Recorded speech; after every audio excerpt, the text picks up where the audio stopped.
While not as popular or as prevalent in a 21st century liberal society, take Washington state for example, the death penalty is still a provocative topic passed around the media, government, your typical everyday conversation.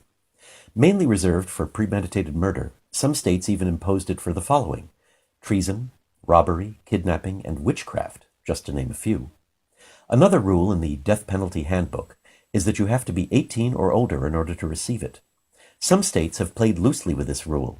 New York, North Carolina, and Connecticut have a set rule of 16 and older, while in Georgia, Illinois, Louisiana, Massachusetts, Michigan, New Hampshire, South Carolina, Texas, and Wisconsin, you must be 17.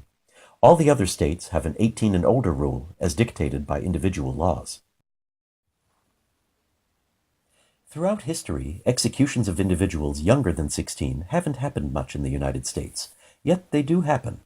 Most notably was George Stinney in 1944, a 14-year-old African-American boy convicted of the double murder of Betty June Binnicker and Mary Emma Thames, two preteen white girls, in a trial which only lasted one day. His parents were too poor to pay for a proper defense. With the threat of being lynched, along with the rest of their children, the Stinney family left South Carolina. Although he was presumed innocent, even though he was executed by electric chair, young Stinney's execution wasn't formally vacated until 2014. Each state has a different method of execution, if not abolished entirely. Alaska, Connecticut, Hawaii, Illinois, Iowa, Maine, Maryland, Massachusetts, Michigan, Minnesota, Nebraska, New Jersey, New Mexico, New York, North Dakota, Rhode Island, Vermont, West Virginia, the District of Columbia, and Wisconsin include the states which have abolished the practice of putting people to death. Every state which has not abolished it employs at least lethal injection, with many of the states using that as its sole method. Colorado, Delaware, Georgia, Idaho, Indiana, Kansas, Louisiana, Mississippi, Montana, Nevada, North Carolina, Ohio, Oregon, Pennsylvania, South Dakota, Texas, and the U.S. military, if executions are authorized, are the handful of jurisdictions who only employ lethal injection. Some states have two methods. For example, Washington state has hanging if the prisoner requests it. California has the gas chamber. Utah has the firing squad. Florida has the electric chair. And the state of Oklahoma has, at one time or another, employed all 5 methods of capital punishment.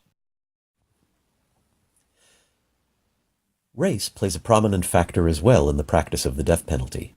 According to most recent statistics, the main prison population consists of African Americans, and there have been many situations of the unjust executions of them throughout history. After George Stinney, there was a woman in her 40s named Lena Baker who worked as a maid for a white man who, by modern standards, would be considered a tyrant. After feeling pushed to her limit, Lena Baker shot Ernest Knight, her employer, to death after a considerable amount of emotional and physical abuse. She was executed by electric chair by the state of Georgia 3 months before her 45th birthday, despite saying in her final words that she acted in self-defense.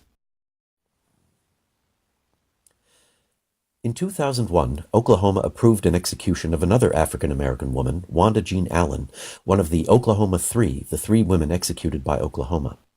Despite the fact of having an IQ in the 70s, which constitutes a mental disability, a reason to grant clemency, Wanda Jean Allen was executed for her race and sexual orientation despite pleas to allow her to live. Wanda Jean Allen was convicted of killing Gloria Leathers, her live-in partner, after a time of a violent relationship, which culminated in Gloria Leathers' death. When she was finally granted a clemency hearing, which was videotaped, Wanda Jean Allen, by now a born-again Christian, looked imploringly at the judge with the words, "Please let me live," etched onto her lips as she cried and begged for mercy. Despite her new life, outlook, and desperate bid for freedom, clemency was denied, and Wanda Jean Allen was executed in 2001 by the state of Oklahoma by lethal injection. Race, gender, or sexual orientation shouldn't come to play in the rules of who should and shouldn't be executed. It should be about the crime, plain and simple. The authorities seem to lose sight of this when all they want is someone to blame. Anything other than details relating to the crime should be considered irrelevant. A mental deficiency does not a death row inmate make. Certain things lawfully prevent you from justifiable executions. Yet what it all boils down to is this: you or me.